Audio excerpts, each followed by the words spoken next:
We're back to Ecclesiastes chapter 3.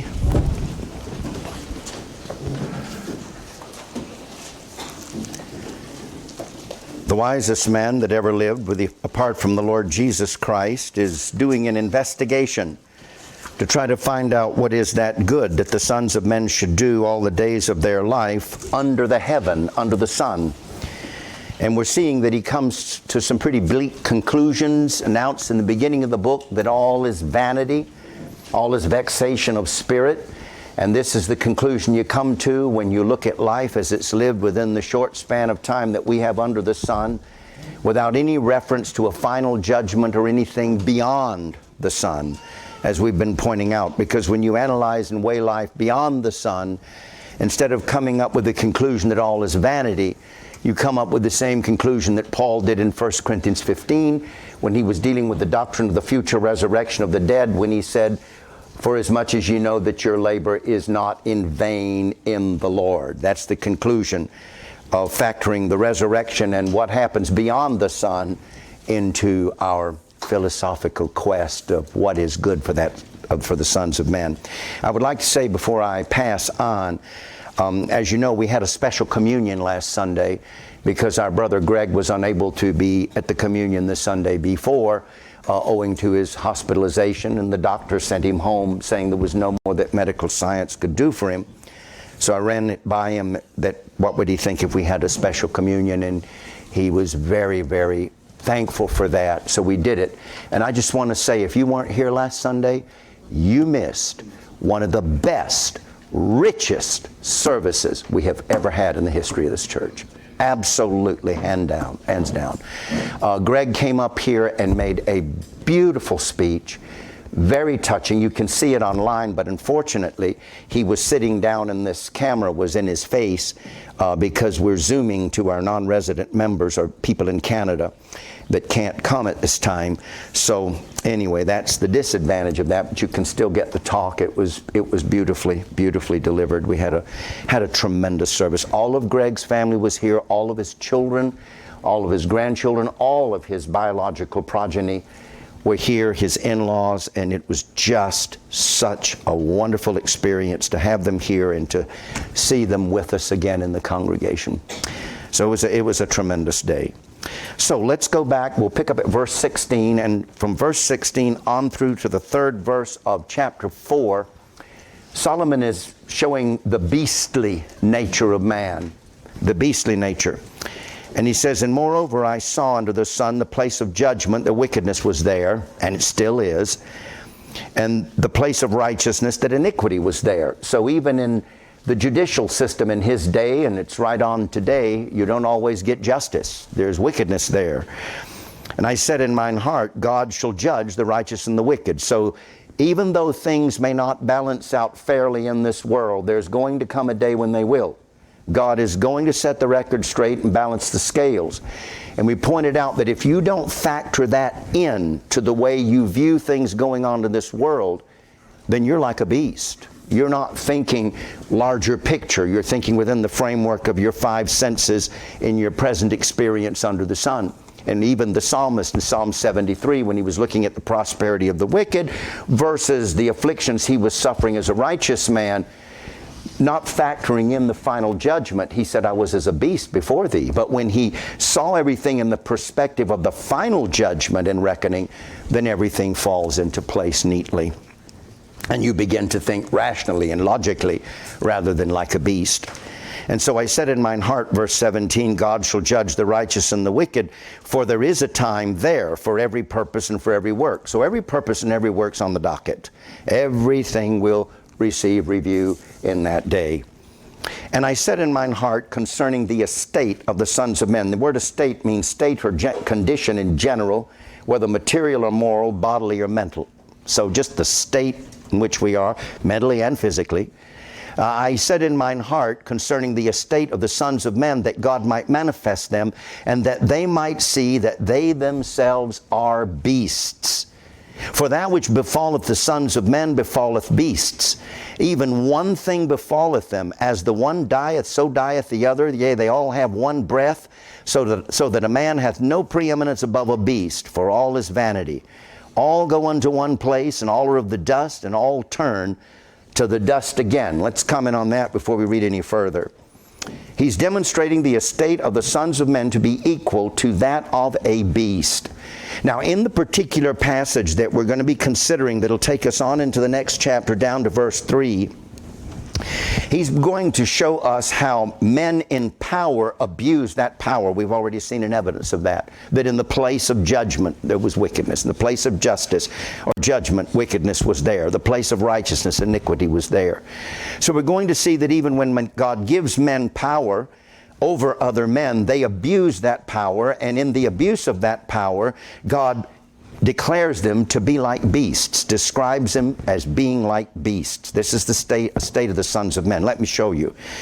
Come over to Proverbs chapter 28 and verse 15. Proverbs 28 and verse 15,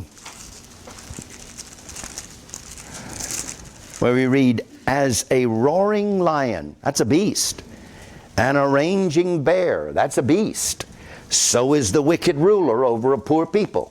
A man that's abusing his power over those that haven't power to resist. He's behaving like a ravenous beast. The estate of the sons of men is equal to that of the beast. And then in Ezekiel 22:27, Ezekiel 22:27, her princes, government officials, in the midst thereof, are like wolves ravening the prey, in a position of power and taking advantage of it to just milk people from all they can get out of them. Like wolves ravening the prey, to shed blood and to destroy souls, to get dishonest gain. Then in Zephaniah chapter 3, verse 3, Zephaniah 3:3, just seeing the estate of the sons of men, even in positions of power, to be like that of beasts. In Zephaniah 3:3, her princes within her, again, her government officials, her princes, the executive, her judges, the judicial. Her princes within her are roaring lions, and her judges are evening wolves. They gnaw the bones till the morrow. Pretty graphic description. And then in Daniel chapter 7, Daniel sees a vision of 4 successive world empires. Babylon, Medo-Persia, Greece, and then Rome. And notice how he describes these empires. In Daniel 7:1, and in the first year of Belshazzar, king of Babylon, Daniel had a dream and visions of his head upon his bed. Then he wrote the dream and told the sum of the matters. Daniel spake and said, I saw in my vision by night, and behold, the 4 winds of the heavens strove upon the great sea, and 4 great beasts came up from the sea, diverse one from another. So here he's describing men at the height of their power and glory as beasts, behaving like beasts. Do you know one of the main reasons we die like beasts? Because we live like beasts. Because that's what happens. That's the way it is with men that the Bible describes as being after the flesh. The desires, the physical desires and urges of the flesh are first and foremost in their mind, directing their decisions and their pursuits. And when men live like that, and that's the way men live after the flesh, they're living like beasts and consequently die like beasts. He is manifesting the sons of men to be equal to that of a beast. Now, men and beasts are all alike in that, as Solomon describes them here, they have all one breath, and all go unto one place, and all are of the dust, and all turn to dust again. Now, first of all, let's look at the fact that men and beasts all have the same breath. Breathe the same air into our lungs and expel it same way.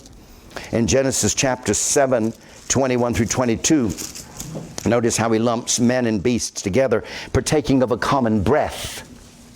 In Genesis 1, 21 and 22, and all flesh died that moved upon the earth, both of fowl and of cattle and of beast, and every creeping thing that creepeth upon the earth, and every man, all, these are the beasts and man, in whose nostrils was the breath of life, all that was in the dry land.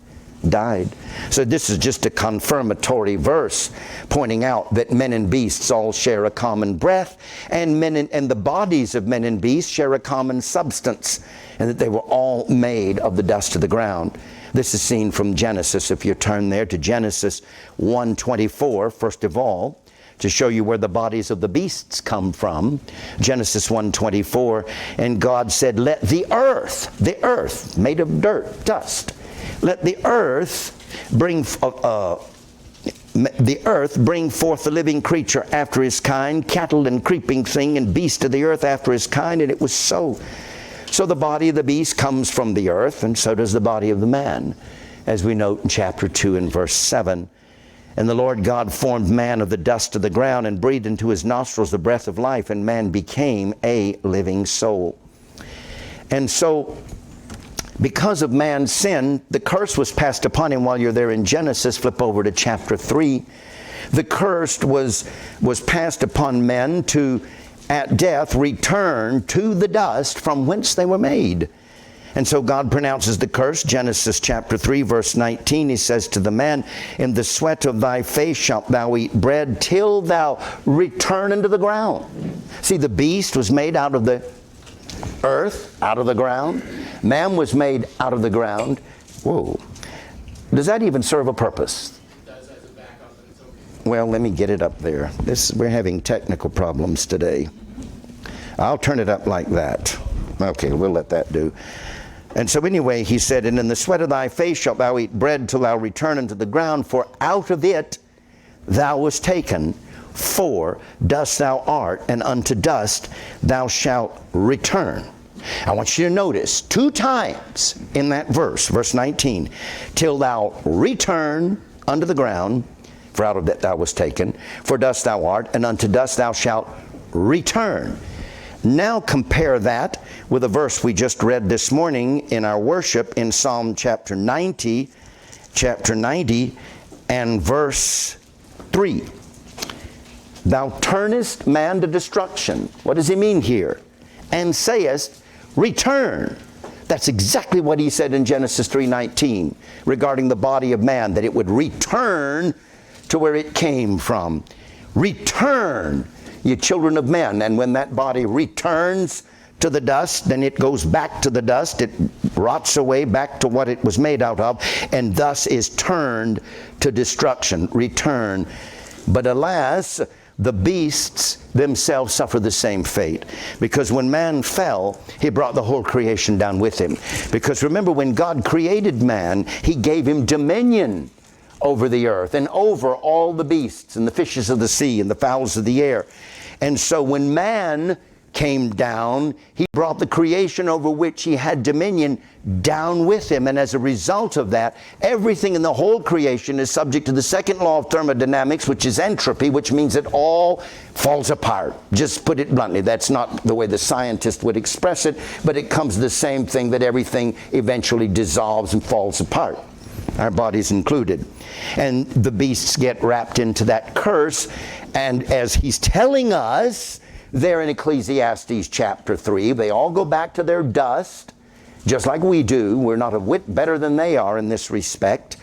And so we come to Psalm 104 and verse 29, talking about the beasts, both land creatures and sea creatures. If you start back up in verse 20, where he starts off with the beasts of the forest, and then he moves on down, and then he includes all the beasts that are in the sea. So you've got land beasts and sea beasts.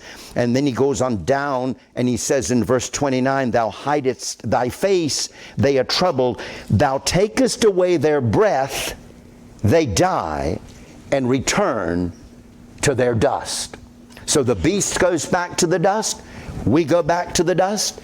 He's manifesting the estate of the sons of men, that they are equal to that of a beast. And then lastly, while you're in Psalms, you can flip over to Psalm 146 and verse 4. Psalm 146 and verse 4, that describes the death of the body, the process. His breath goeth forth. See, as long as there's breath in that body, there's life. As long as it's breathing, it's alive. As long as it's breathing, it's alive. When it stops breathing and there's no breath, then you know that person is gone. His breath goeth forth, and he returneth to his earth in that very day. His thoughts perish. So again, the beasts and man, going back to Ecclesiastes chapter 3, all have one breath, and they all go to one place. They're all of the dust, and they all turn to the dust again. Now I want to read something. I told you I'm going through this commentary written by a man named Derek Kidner on the book of Ecclesiastes. And if you can weed out those trashy new versions that he's using, he really makes some good points. But anyway, here's something I thought was very interesting. He's commenting on verse 20. All go unto one place, all are of the dust, and all turn to dust again. Listen to this. Verse 20, showing us man on his journey from dust to dust. We come from it, we return to it. We're all on a journey from dust to dust, as in Genesis 3:19. So verse 20 confronts us with the fall and with the irony that we die like cattle. Why? Because we fancied ourselves as gods. Isn't that interesting? I mean, that was the whole temptation, that in the day you eat thereof, you shall be as gods. So man, in his attempt to be as a god, was reduced to be no better than a beast, and to go back to the dust together with the beasts. And this is the fate of all men, no matter what their station is in this life. No matter. And men that do not understand this are really like the beasts that perish, that don't factor this in to how they process life and the fact that this life is temporary and will end. Come over to Psalm 49 and you'll see this, that people don't factor their end into how they chart their lives, are really behaving like beasts. In fact, while you're turning there, let me remind you of something. We were dealing with Psalm 90, and it was dealing with the subject of death and the fact that our lives pass by us so swiftly. We spend our years, I love this line in Psalm 90, we spend our years as a tale that is told. Now, a tale that is told, that's past tense. You're talking about the past when you tell a tale that is told. And before you know it, before you young people know it, you're going to be where I am, and you're going to spend a lot of time talking about what was. Because most of your life at that point is going to be in the past. That's going to be the most that you talk about. And you're not going to be making all these grandiose plans for the future, because you're going to realize you don't have much future with which to plan. In fact, as you get closer to the end, you're going to realize one of the major things you've got to do is get ready for the end. Like go buy a cemetery lot, make your funeral arrangements, and make sure you've got investments to leave to your kids and all that kind of stuff, you see. And you start talking a lot in the past, because that's most of what you have to talk about. You spend our years as a tale that is told. And then he goes on, though, and he says in verse 12, after talking about our life and how swiftly it gets by us, and boy, does it ever. I mean, I've told you this before. James here, in my judgment, is still a very young man. And I told him, and I don't often say this way to people, but I said to him one time, I said, James, I swear to God in heaven, by God in heaven, I swear to you, you are going to be where I am so fast, and you're going to wonder, how in the world I get here? And make your head, you do. And you look in the mirror. Conrad said he had this epiphany one day. He looked in the mirror and realized, I'm old. In fact, I was talking, when this was really beginning to dawn on me, I was talking so much about it that it leaked back to me through the grapevine that people in the congregation, and I think this was one particular person that's no longer with us, that delighted in criticizing other people behind their back. Instead of saying it to me to my face, said it to Dan Bavinich, who leaked it to me, that I was talking so much about it that we're getting tired of hearing it. But I know why I was doing that. Because I was trying to comprehend it. It's such a shock. What happened? I look back now on the years when I was raising my children, and it's surreal. I mean, I know I was there, and I know I did it, but it all now seems like a fuzzy dream. It just recedes back, back, back. I mean, Jeff Oley, you visiting with us today, you want me to tell you my first thought when I saw you? Wow. Time's done a number on you, and it's done it on me too. And you know, you look more like Greg since you've gotten older. I used to not see the resemblance, and I see it now coming through clearly. Age has blended you together. But that's the way it is. Like I told you last Sunday, I asked Dan Bavinich to ask his children who hadn't seen me in years, come on, level with me. What do I look like? Were you shocked at what you saw? I went to a family reunion. This was a number of years ago. And I had a first cousin that told me the only way he knew me was the sound of my voice. Whoa. But the point is, it really comes so quickly. So in the light of that, there's this piece of advice that he gives. So teach us to number our days, to start thinking in terms of the fact that I don't have endless life out in front of me in this world. So teach us to number our days that we may apply our hearts unto wisdom. And Solomon will talk about that in the context of the book of Ecclesiastes. So really, even when you're young, you need to keep constantly in front of you that this is a very fleeting moment. You're going to turn around and you're going to be where this old codger is, and it'll happen very fast. And then you're going to have most of your life behind you, and then you're going to have to live those last few days looking back and thinking, did I make the best of it while I had it? So the thing of it is understand you're going to be where I am before you know it. So live today so that when you get to that point, you don't live with just a huge mass of regrets. There's an old Sacred Harp song that says, let us live so in age, or live so in youth, pardon me. Let us live so in youth that we blush not in age. Very wise advice. So anyway, coming with that thought in mind to Psalm 49, we look at verse 10.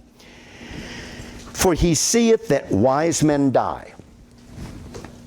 Likewise the fool and the brutish person perish. That's one thing. No matter how wisely you live, in the end, you're going to end up just like a fool and a brutish man. You're going to die. And Solomon sees that. And this is one of the reasons he says, vanity of vanity, all is vanity. You know, I mean, I really try to live a profitable life and leave an estate, and then I die and I don't know who's going to get it and what they're going to do with it. And then you wonder, what was it all for?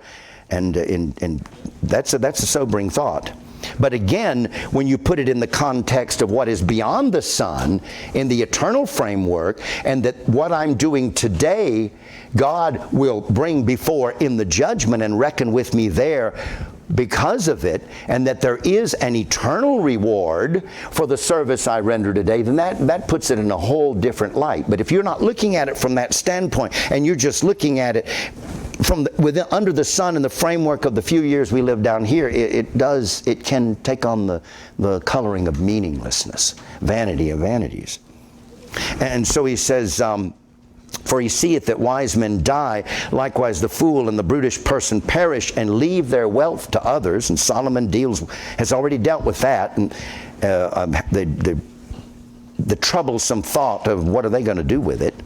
And he says, their inward thought is that their houses shall continue forever, and their dwelling places to all generations. And they call their lands after their own names. And so here they are trying to, in some way, perpetuate something about themselves as immortal after they leave this world. And so they build a big university, and they name it after themselves, Bob Jones University. And so Bob Jones lives on in the memories of all. We got this big tomb out there in the as you get in the gate, you know, and see it there in front of the Road Heaver Auditorium or whatever. I don't know. They've probably changed it all since then. It's been so many years. I went there one semester, and honestly, it hasn't happened in a long time, and I shouldn't bring this up for fear it shall happen again, because a dream comes to the multitude of business. You dream about things you talk about and do during the day, but I've had nightmares of being back at that place and saying, what am I doing here? Because when I got there and realized that you can't sing the Lord's song in a strange land, because I was already a believer in sovereign grace. And here I am in this Arminian soul-winning university, and I have to stay till the change of the semester, because if I didn't, I'd lose my 9D classification that exempted me from military service, because I was a college student, and I would have ended up, or could very well have ended up, in Vietnam. So it was a choice between Vietnam and Bob Jones. So I chose Bob Jones, and have lived with the nightmares of being back there again and thinking, oh no, I gotta stay here in this place. Anyway, so goes. But see, that's their inward thought. So that it's as if they're trying to perpetuate themselves in what they leave in this world. And so they name their lands after their own names. And nevertheless, it doesn't matter how much they try to perpetuate themselves and their possessions, man being in honor abideth not. Doesn't matter what position you achieve in this world, you're not staying. He abideth not. He is like the beasts that perish. Exactly what Solomon's talking about in Ecclesiastes 3. This their way is their folly. Yet, it's silly for them to think of trying to perpetuate themselves through their possessions. This their way is their folly. Yet their posterity approve their sayings. Like sheep, like beasts, you see, they're laid in the grave, and death shall feed on them.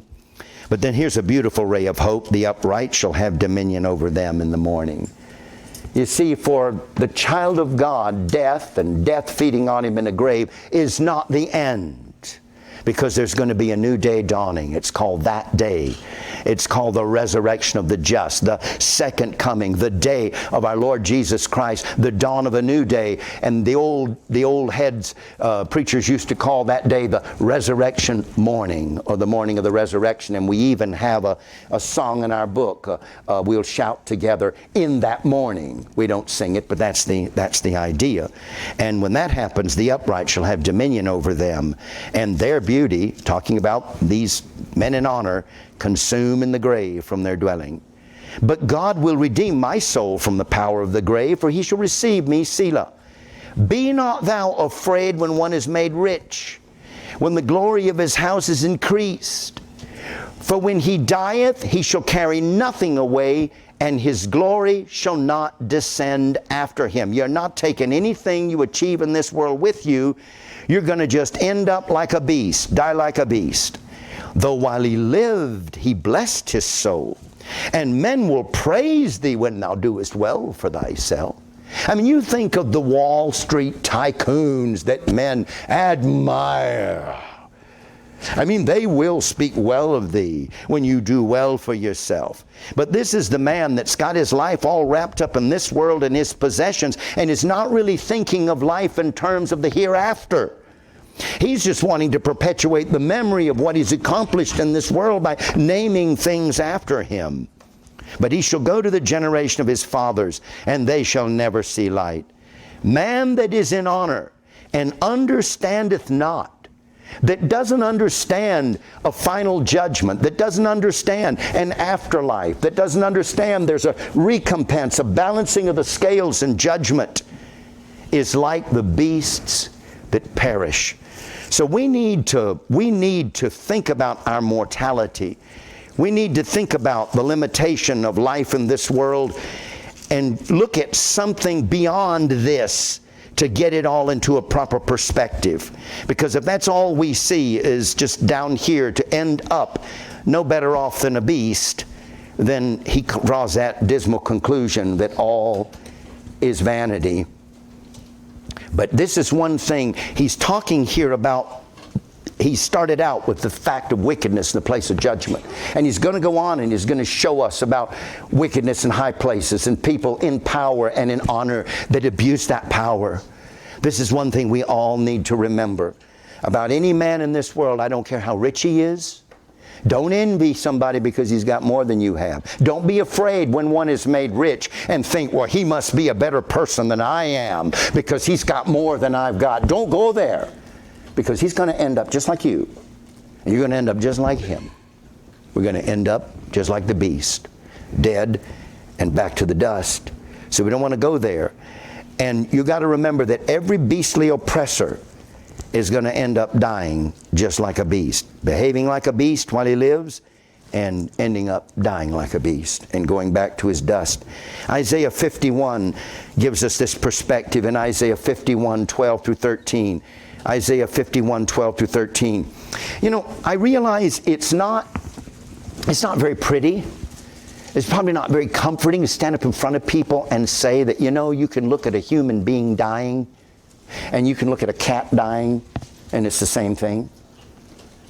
The bodies look different, but the process is the same. The breath gets shallower and shallower till it stops, and then that cat's body begins to decompose and go back to its earth, and that's exactly the way it is with the human body. It isn't a very pretty thing to think about your loved one really in the death process being really no different than some animal. That's a rather disturbing thought. And if you think of life and only under the sun, that is really a very disturbing thought.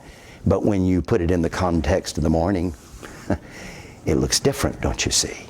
You know that that's not. One of the things I don't like about graveyards is they'll say, this is your final resting place. Not mine.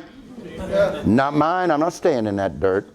I'm coming out, and I'm coming out in glory in that morning. And if I'm upright, through the grace of God alone, I'll have dominion over all these people in power that abuse their power, that died like beasts, perished like beasts, and when they rise again, they'll perish forever, because he said in Psalm 9, the one we just read, they'll never see the light.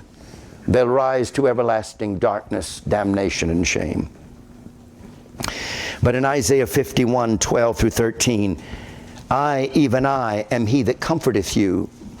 Who art thou, that thou shouldest be afraid of a man that shall die, and of the Son of Man that shall be made as grass, and forgettest the Lord thy Maker?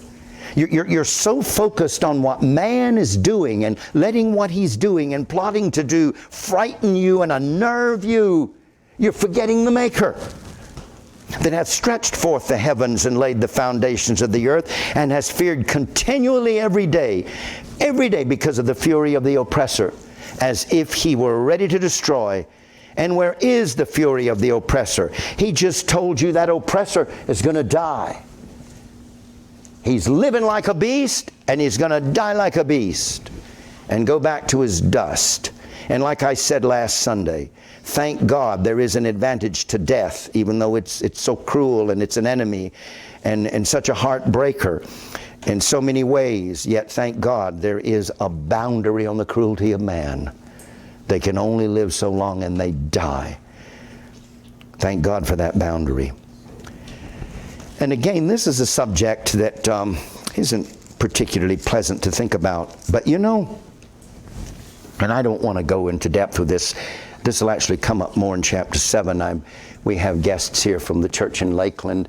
The Harpers, Jeremy and Joanna, came up to visit with Mary Dale, and we spent a delightful afternoon in fellowship with them. And they told me about this, I don't know, he's a psychologist or whatever, that's Dr. Wofeld, that's dealing with the subject of death. And the fact that in our culture, we're trying to block that out. We want to block all that out. Do you notice now we don't have funerals? We have celebrations of life. You notice that? So the funeral now is just get up and talk about all the wonderful things about this person and all the wonderful memories that you have about this person and celebrate their life. Brethren, you know what a funeral should be?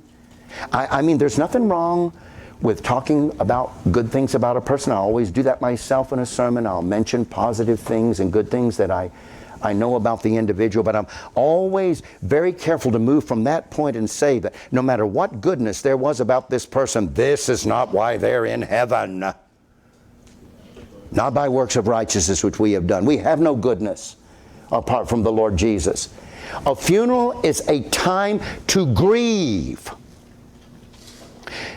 Did you know that when Jesus went in to raise the daughter of Jairus from the dead, he chased out the minstrels? You know, those minstrels were there for? To make music. Music that would stir emotion, that would cause you to ring out your grief. Did you know that? There's an interesting, let me think of it. Let me think of where it is. I want to give you a couple of verses along this line. Again, I don't want to spend a lot of time on it, but you know, the more atheistic our culture has become, the more anti-Christian our culture has become, the more our culture wants to block out death. Say we don't want to look at it, we don't want to face it, we don't want to deal with it, we want to smooth it over, celebrate life. I got this poem on a card after a person died, and this is what it says in the poem. You talk about pitiful. This is so pitiful. When you seek me in your heart. And if I have found a lasting place in your heart, there I continue to live. Isn't that pathetic? Like the only hope I have of anything after this life is living on in somebody's memory. Hate to tell you this, give it a generation two, there's not going to be anybody thinking about you. The Bible talks about the dead out of mind. You know? You forget, people are forgotten very quickly. But that is pathetic. My attorney is a Jew. And he gave me this book that had been written by his rabbi about death. He figured that I, as a pastor, this might really be helpful to give to grieving people. And so you read all through this, and it's all about having memories and sharing memories and remembering the people that we've lost. Not one breath about an afterlife. This is comfort? I'm sorry, Rabbi, you keep your book. I got this book to give me something better to give people at a funeral. But there is this interesting thing here in Mark chapter 5 that talks about, not Mark 5, it's not the Markan account, it's the Matthean account that talks about this in Matthew 9:23. They come into Jairus, the ruler's house, and they saw the minstrels. These are people making music and making a noise. They're grieving the death of the girl. And so they're making this music. And then you read in 2 Chronicles 35:25, 2 Chronicles 35:25, Jeremiah lamented for Josiah, and all the singing men and the singing women spake of Josiah in their lamentations to this day. And talking about these singing men and singing women, come over to Jeremiah 9:17 and 18. Jeremiah 9:17 and 18. Thus saith the Lord of hosts, consider ye and call for the mourning women that they may come, and send for the cunning women that they may come, and let them make haste and take up a wailing for us, that our eyes may run down with tears and our eyelids gush out with waters. So you actually had these people that came there for the express purpose of conjuring up the emotion so you could spend it out and cry it out. And people need to do that. They don't need to keep that grief bottled up inside of them. When you're grieving the loss of a loved one, if you don't expend it through mourning and weeping and wailing, it is going to come out in depression. It's going to come out in anger. I've counseled people about this, that were struggling with anger after the death of a loved one. And I said, here's my advice. You get pictures of that person, or you get a song that makes you think of that person. Play that music, look at that picture, get a pillow, put it in your belly, and wail and cry and get that grief out of you. Instead of trying to sweep it under the carpet and ignore it and pretend it's not there. We need to learn to live with death, process death, and process life in the light of the fact that it is coming. And there's more that could be said about that, but I thought that was we had quite an interesting discussion about that, the need. I mean, when Abner died, David, he was crying and wailing, and you could, and everybody could see that wow, he didn't consent to this at all. You've probably seen pictures of in the Middle East where they've had an explosion and they're showing a funeral and they're carrying the coffin through the streets and the people are wailing. You know, somehow we've got this idea we're supposed to be subdued and not express that. My mother was like that. God bless her. But she was one of these that you seldom ever saw her cry. If I ever saw my mother cry when I was a child, it was very unnerving. You know, it was supposed to be very reserved and very stoic. Well, when my father died and we were standing over the body for the last time, you could hear me all over the funeral home. I was wailing. I had never experienced anything in my life that caused me greater grief than the death of my father. I was wailing, and we walked back to our seat after our final viewing, and I sat down by my mother, and she taps me on the leg and says, "Shh, shh, shh." I chided her about that later. That wasn't right. That was not right to chide me for expressing my grief in wailing. I got book, chapter, and verse. You have got to get that out of you. And that's the way God has designed that we do it. And somehow we've come up with the idea we're not supposed to do that. No, that's not right. That's just not right. Oh, anyway, enough of that. In fact, I'll just say this. In the funeral home, when we're having the last viewing, I specifically instruct the funeral director to put the music on. Because I know what that's going to do. That's going to stir the emotion. It needs to be. So that we get that worked out of us in the normal process of grief for our loved ones. Very, very important point. And that's really chasing a big fat rabbit, but it's one of my pet peeves. So anyway, going back to Ecclesiastes 3, as we said last week,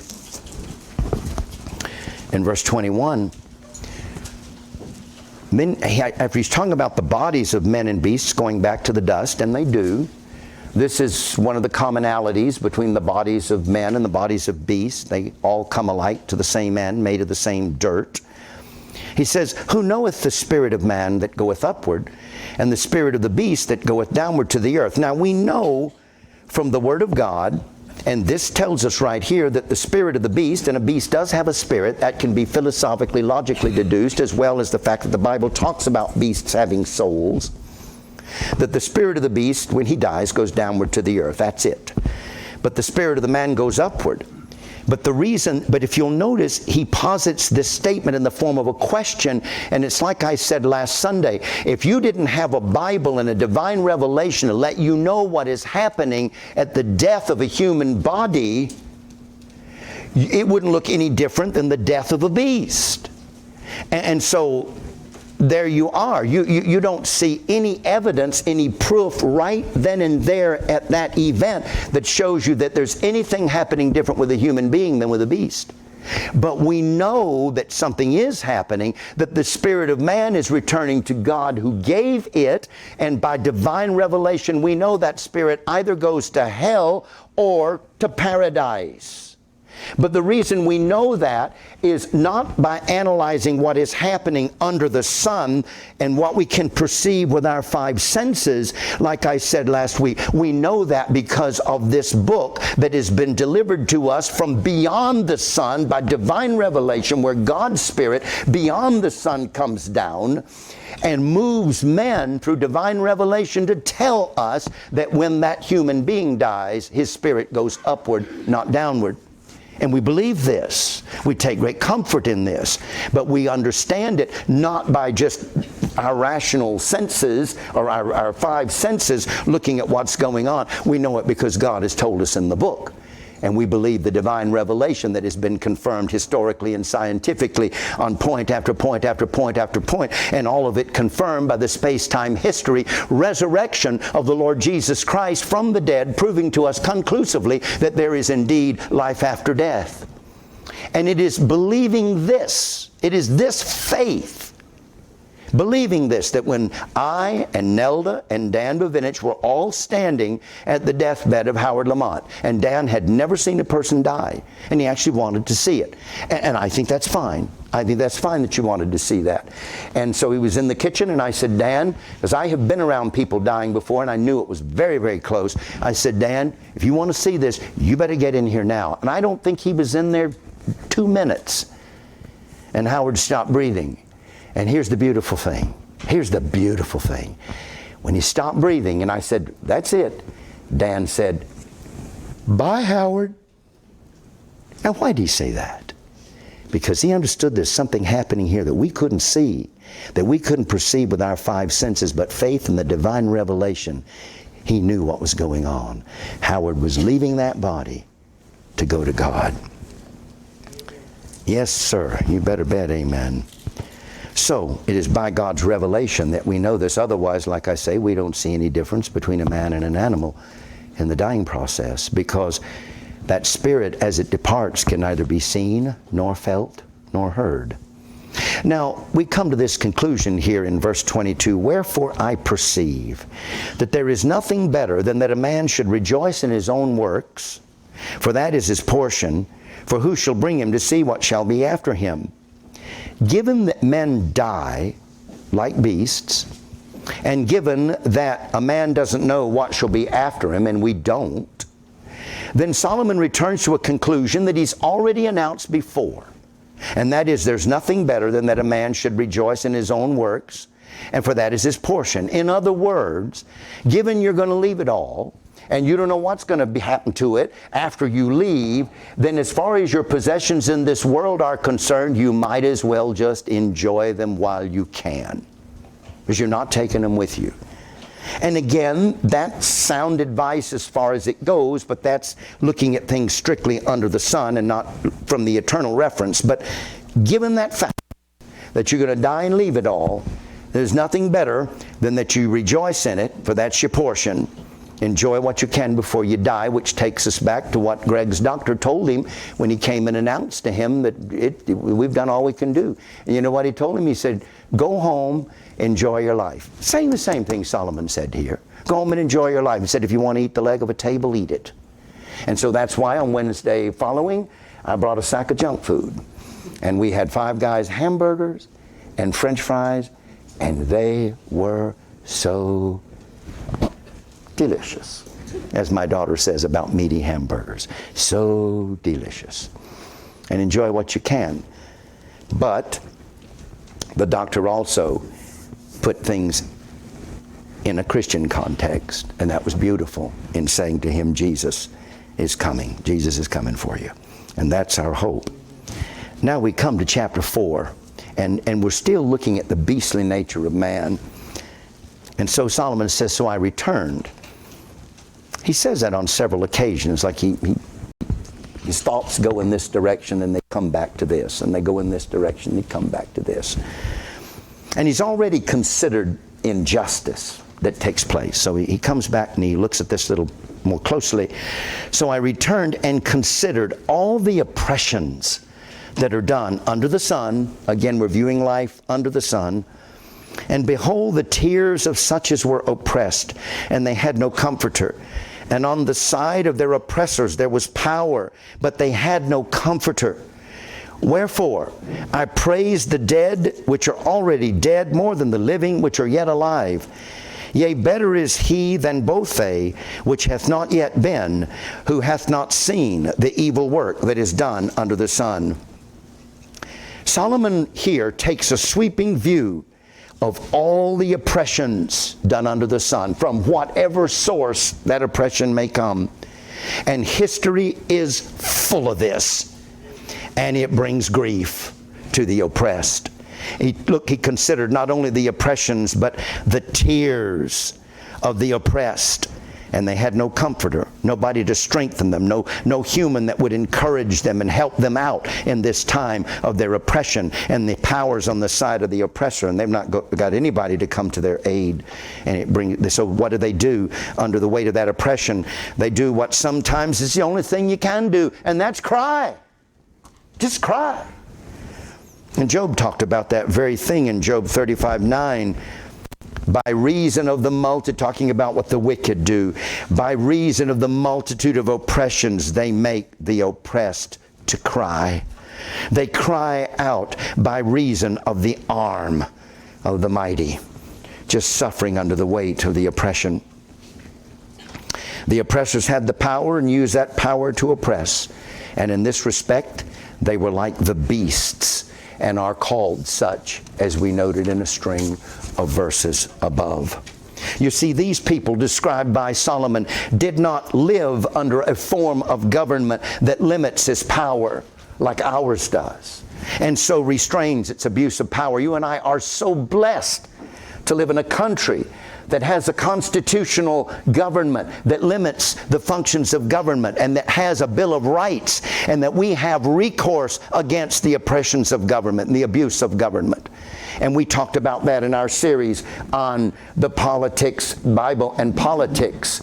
And the Bible does not teach that we owe to civil authority unqualified, unlimited submission and obedience. There are boundaries on that, and we showed that. And our forefathers recognized that this is the way government could function at its best, by imposing limitations on its power. But these people obviously lived under such a form of government that they didn't have that recourse. They didn't have something to limit and restrain the abuse of power. And this verse also reminds us of those horrible monsters, of which there have been so many through history, that abuse helpless children and leave the children with nothing else but to cry in the dark for fear that it's going to happen again. Solomon sees this. It's ghastly. Absolutely ghastly. And he considers the oppressors and the oppressions and the tears of such as were oppressed. And such comfortless oppression. And when I say comfortless, I mean comfortless as it concerns man. That time in your life when there's just nobody there to comfort you. Such comfortless oppression has been suffered by the godly, yea, by the Son of God himself. You think about people, say for example, in communist countries that have been locked away in solitary confinement without any human comfort. That's torturous. Just nobody to talk to. Nobody there to be with you through it. And so such comfortless oppression, as we say, has been suffered, yea, even by the godly, and was suffered by the Son of God himself. Let me give you 3 passages that'll bear this out. In Psalm 142, 3 and 4. And I think everybody at some point in their life has a time when they're locked in such a state of mind that it just feels like there's nobody there, or nobody that can really understand or commiserate with what you're going through. Whether it's really the case or not, it certainly feels that way at times. In Psalm 142, 3 and 4, when my spirit was overwhelmed within me, then thou knewest my path. In the way wherein I walked have they privily laid a snare for me. So David here is the object of persecution, of oppression, because persecution is a form of oppression. I looked to my right hand, and behold, there was no man that would know me. Refuge failed me. No man cared for my soul. You know, sometimes you can get in a situation where your trouble and grief is of such a magnitude that other people, because they just can't relate, refuse to do so. They'll go out of the way to avoid you because they don't know what to do with it. And this is what the psalmist was experiencing. No man would know him, and refuge failed him. And then in 2 Timothy 4:16, the Apostle Paul experienced a time like this. When we read in 2 Timothy 4:16, at my first answer, no man stood with me, but all men forsook me. I pray God that it may not be laid to their charge. Boy, that was a time of loneliness. A time when he was being withstood and nobody would even stand with him. Just had to stand alone. And then in Psalm 69, and I'm speaking in the context of human comfort, having no human comforter. In Psalm 69, 20 and 21. 69, 20, and 21. Or the person that's suffering some kind of abuse, but nobody will believe it. So there they are. No comforter, because nobody will believe what they're telling them. In Psalm 69, and I remember one time when it was starting to come out about the Catholic priests that were abusing young people, using them sexually. And this was starting to come out in the media, and I remember being at the gym one day, and there were some guys there of Italian descent that had grown up Roman Catholic. And I heard something very sad. One of them apparently had experienced that, and he said, our parents wouldn't believe us. The holy priest certainly would never do anything like that. So here, a victim of that, and where do you turn to somebody that will believe you? That's what Solomon is seeing. The oppressors, the oppressed. The oppressors have the power, the influence, and there's no comforter for the oppressed. Nothing but their tears. And then he said in Psalm 69, 20 and 21, reproach. This is Jesus on the cross, and we know because of the next verse. Reproach hath broken my heart. I am full of heaviness. I looked for some to take pity, but there was none. And for comforters, but I found none. And they gave me also gall for my meat, and in my thirst they gave me vinegar to drink, which takes us right to the cross. So that whenever someone knows the Lord Jesus Christ, this is the beauty of our Christian faith, and you hit one of these points in your life where you're under this weight of oppression, and everywhere you look you can't find anybody that really, really understands what you're going through. The comfort fails. Jesus knows. Jesus knows. He's been through it all. He's felt it all. And this is where Christianity comes into the equation that would negate the conclusion that Solomon draws when he looks at this about the oppression and those who have no comfort. So he finally makes this very, very dismal conclusion in Ecclesiastes 4:3. Ecclesiastes 4:3, yea, better is he than both they, that is the oppressor and the oppressed, which hath not been, which hath not seen the evil work that is done under the sun. That's a very dismal conclusion. In other words, it would have, when he looks at all this injustice and all this oppression and all the misery that it brings, he adopts the opinion that you're better off dead than alive. Yea, you're better never to have been born. Now, that opinion does not factor in the comfort available to believers that suffer oppression when human comfort fails. And we just read about that in Isaiah 51, where he says, where is the fury of the oppressor? Where is he? And he says in Isaiah chapter 51, let me grab the words again in verse 12, when he says, I, even I, am he that comforteth you. Who art thou that thou shouldest be afraid of a man that shall die, and of the Son of Man, which shall be made as grass? And so when you have the comfort that God makes available directly from himself, personally to you, as he says, I, even I, am he that comforteth you, then there's a comfort you can find even when human comfort fails.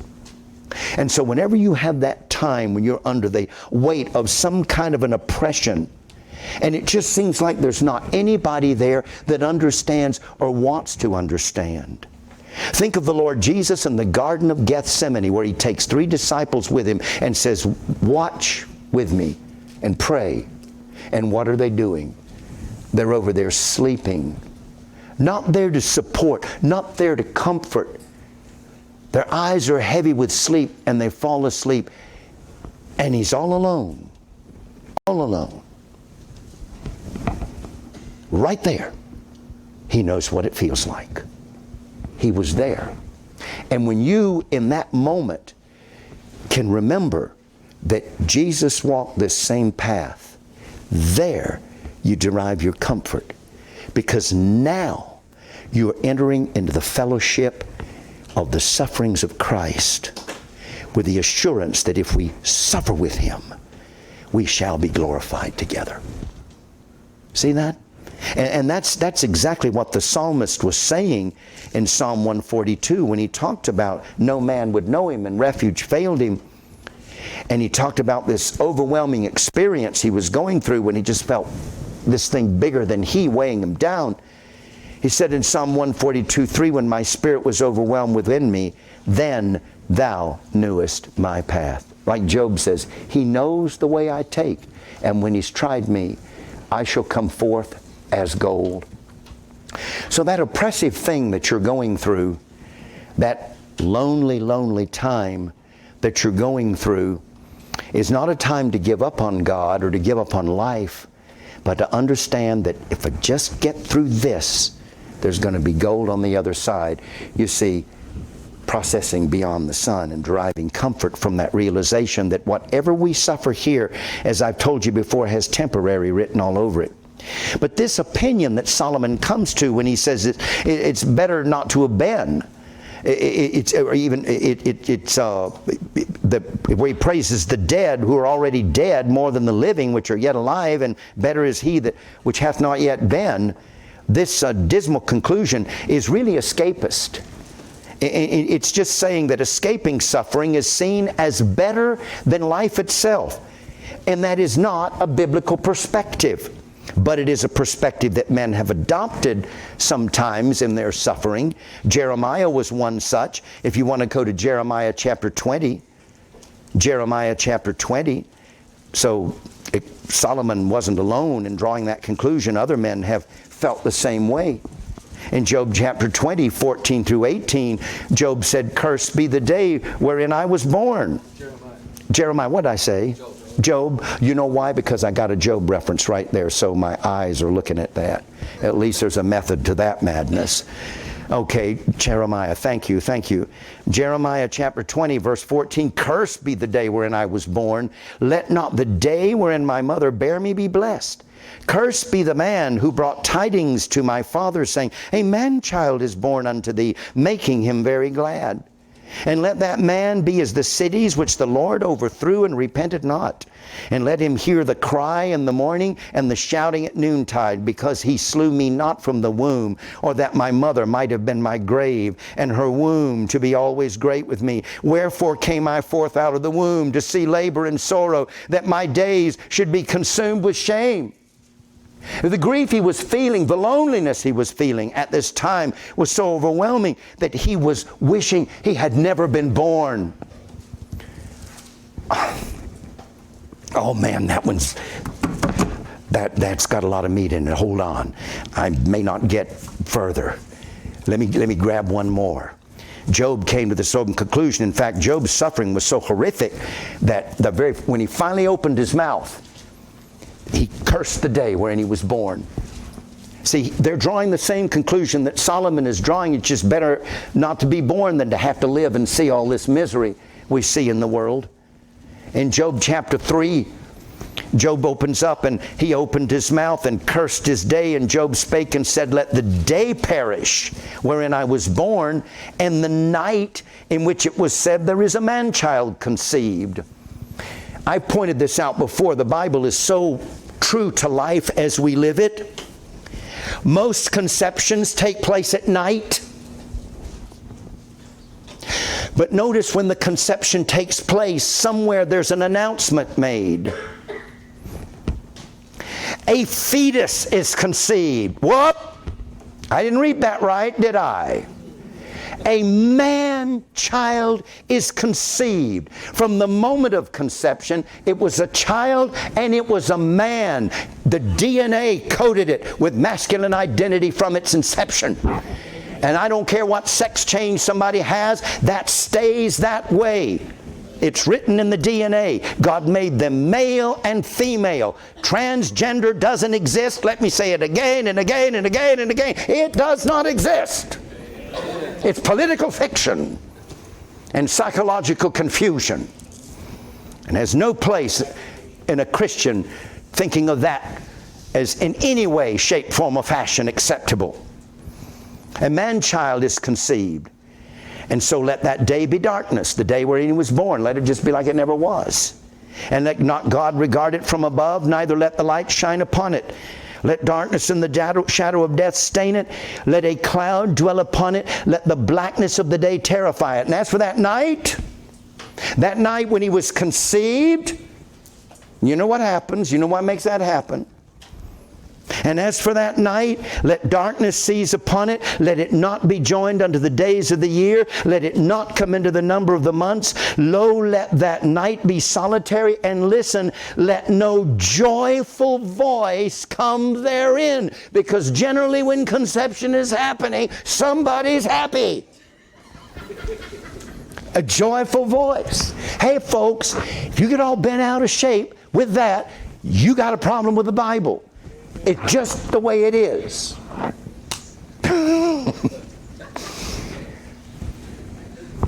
The baby going in is a lot more joyful experience than it is coming out. I'll tell you that.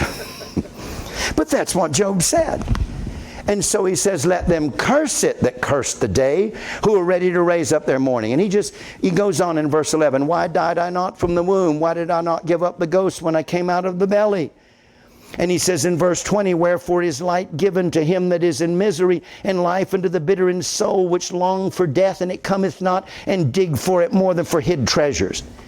Job is saying, I wish I'd never been. And if conceived, I wish I had died from the womb. All right, let's say their wish is granted. But thank God it wasn't. Because Jeremiah was born and did exist, we have wonderful words like this, written from his own hand. I will make a new covenant with the house of Israel after those days. And I will write my laws in their hearts, and in their minds will I write them. And I will be a God to them, and they shall be to me a people. And their sins and iniquities will I remember no more. Aren't we glad Jeremiah lived? You see, Jeremiah wasn't thinking soundly at that time. He was only thinking in the context of his present suffering and thinking, if this is all there is to life, I wish I'd never been born. But there is more to life than that for one that is a servant of God and a child of God and views what goes on in this life beyond the context of just under the sun, but looks at it as beyond the sun. I tell you what, I wouldn't mind being in Jeremiah's shoes in the day of judgment. Would you? When God settles out all the account, I've got to think that would be a pretty set of shoes to fill. What a faithful man of God that preached the truth when nobody was listening, only just a bare few. His ministry, very numerically speaking, unsuccessful by human standards, and yet wrote words that are had in remembrance and quoted in every observance of the Lord's Supper, no matter what kind of persuasion it may be that is observing it to this day. Job, oh my goodness.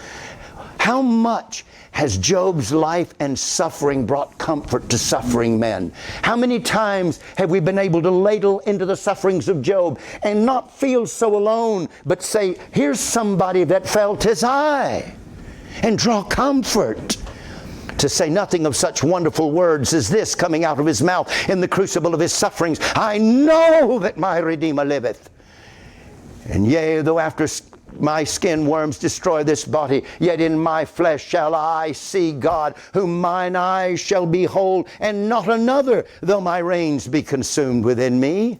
Aren't you glad he said that? I mean, that's in Handel's Messiah. His words being sung year round, every year, when that majestic piece of music is played.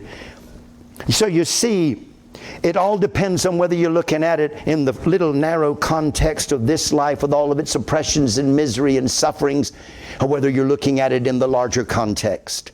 When you're looking at it in the context of your Christian faith, and when you're looking at it in the context of what is beyond the sun, then you see that the sufferings of this life, no matter how intense they may be, are not worthy to be compared with the glory that shall be revealed in us. In fact,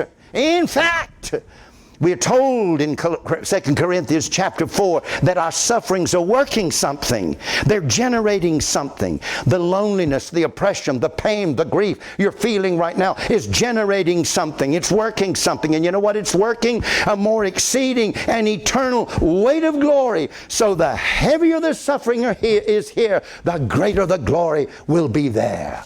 The greater the cross, the greater the cross, the greater the crown. You see, when you can put it in that context beyond the sun, and that's what Solomon is going to end up doing, and bringing everything to a final judgment when all gets leveled out and all the wrongs are made right. So then, G. Campbell Morgan, commenting on this, said, and I'll wrap up on this one. I didn't get nearly so far as I thought.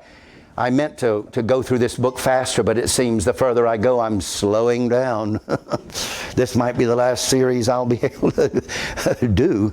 By the time I get done, I'll be so old I can't start another one. But anyway, we'll see. We'll see what God has in store. I got a church here praying for me to live to be 120 years old. Or, no, 130. We got a priest in the Bible lived to be 130, even when the average lifespan was 70 years. So he beat that one by 60. So anyway. Stop there at 140. No, please. I'm wanting out of this place. I'm losing every passing year. I'm losing my love of it. But G. Campbell Morgan said it's a terrible conclusion. I mean, it's better never to have even been born than to have to witness this kind of stuff. Or better that you haven't been born yet to see this. It's a terrible conclusion, yet it is perfectly natural and justifiable. It's a perfectly natural and justifiable one to any who looks only upon the conditions of life and has no interpretation gained in fellowship with God. If you don't have somebody to interpret this misery in your fellowship with God and be able to put it in the context of what's beyond the sun, well, then his conclusion is logical. But when you look beyond the sun, you find that life, even a life with suffering, a life with oppression, a life with grief, is a life worth living. A life worth living. Amen.